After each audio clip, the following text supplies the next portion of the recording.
Hello friends, Tanya here with another video in the 2025 Spellbinders 13 Days of Craft-O-Ween. This is day 11 and let's see what's inside our folder. It is, a really cute little haunted mansion with a bat. There are only two dies in this die set. One that cuts the detailed portion of the haunted house, and the one that cuts and the detailed portion also cuts your bat and the backer for your haunted house, so all of your windows can glow whatever color it is you would like them to glow. It also has a door. Now I think there's a slit on the door, so if you wanted you could cut the last little bit and those doors could open. That's another fun feature. All right, let's get to making a card. Actually, we're not going to make a card, we're going to make a tag. I pulled out the Cameo Frames dies. This came out, I think, last year or last spring. It makes this beautiful, there are two beautiful very filigreed frames that you can create. I'm using the smaller one, and we're going to use the Pearl Metallic from the Onyx Treasured Cardstock pack. I cut several layers with plain black cardstock and then one with the brush metallic. And I'm going to layer all of these up because we're going to make a little shaker window on our tag. I know that seems rather excessive, but this could be used as an ornament. You could add this as a layer on a card, or just use it as a tag. I think it turned out really cute in the long run. Now I am adding the glue, the Barely Arts Precision Glue, with my fine tip glue bottle, and then I'm going to line up our die cut frames here. Now the Cameo frames, you can see that I have two dies taped together here because you can keep the inside of this solid, or you can use the oval die that coordinates with it to die cut the center to create more of a frame. I wanted the frame so we could create a shaker element. And for each layer, I'm just adding dots of glue in strategic spots on the fine filigree portions. And the more I layer this up, the less I have to add glue to each consecutive layer. I have another frame die similar to this, only it's a little more short and squat, and the details aren't quite as fine, and it is from last year's Hero Studios add-ons, and I don't remember the name of it, but I'll try to remember to link it in the supply list. It is a really cute frame, and I would have used that one, but ultimately, the same technique I use for this window would have worked for that one. So if you have any frame die, this will work. So what I did is I took that fall out oval piece and I traced it with my Sharpie marker on some of this acetate sheet. This is also from Hero Arts, this acetate sheet, these acetate sheets. And I traced that oval, and then I'm just using my scissors here to cut just a smidgen, like 1/8 of an inch beyond that line. I don't want it to show beyond that window frame. I don't want it to be showing behind our filigree portion of this frame. And now to erase that black Sharpie, I'm just using an alcohol pad here. You could just use some alcohol that you have in a bottle and some paper towel or a microfiber cloth, however you want to do that, and completely erase that Sharpie. The Sharpie is an alcohol marker. And so if you don't have a Sharpie, you could use your Copic markers or any other alcohol-based marker if you have those in your stash. Now that we have that oval die, trimmed out, I'm going to adhere that to the back of our brushed metallic cardstock. And while that's drying, we're going to move on to the Halloween Words stencil. This came out last year, also from Hero Arts, and I haven't had a chance to use it. I am totally using this opportunity.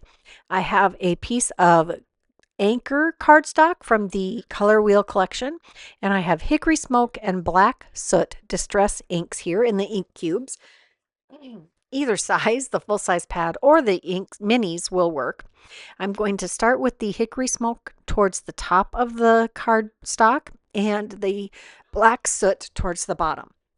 Now I'm just using an ink blending brush. I'm using the same brush for both the gray and the black since those are in the same color family. And we'll just peel to reveal that beautiful stenciling on our cardstock. Next, I'm taking the Distress Mica Stain Spray in Phantom Mist. I unscrewed the cap and I'm just tapping droplets all over this panel. I almost use the Distress Mica Stain Sprays all year round. I love them so much, but I really love them for holiday themes.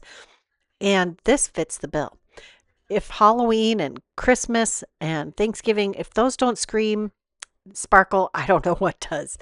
Next, we're going to use the Nested Frame Dies tags from Hero Arts. These are great tag dies.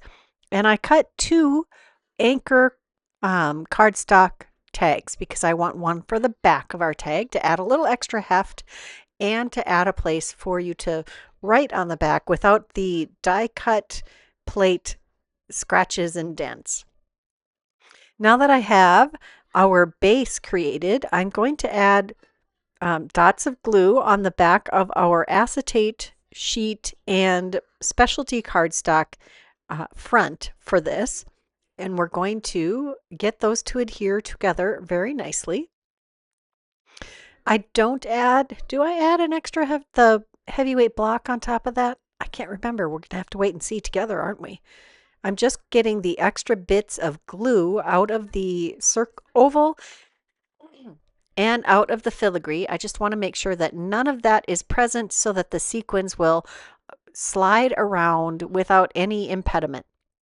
I'm using my microfiber cloth that is just a little damp to make sure I don't have any glue left on that acetate.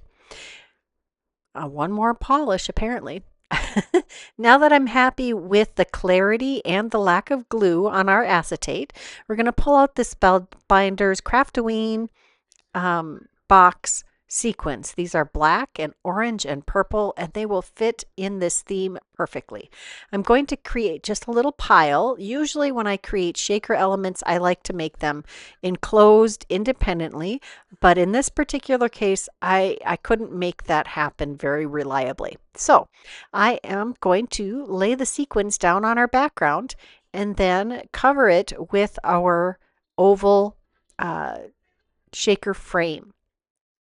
Now I think ultimately, I didn't count, but I think I have like 4 or 5 layers of the black cardstock. If I'd used a heavyweight cardstock as the backer for each of those layers, I might have been able to get by with just 3 or 4. But you want to make sure your sequins have enough room to move around in the shaker.